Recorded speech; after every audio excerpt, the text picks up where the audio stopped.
Hello friends, I'm Will Michael with this week's edition of Nature Notes. Summer nights are the best time to observe cicada nymphs transforming into adults. Midsummer is a good time to observe cicadas emerge from underground and shed their juvenile exoskeleton. This cicada has spent between 4 and 7 years as a nymph, feeding on juices from tree roots.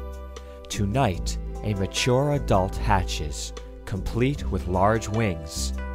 Its final weeks will be spent searching for a mate. Here's a time-lapse video of the transformation.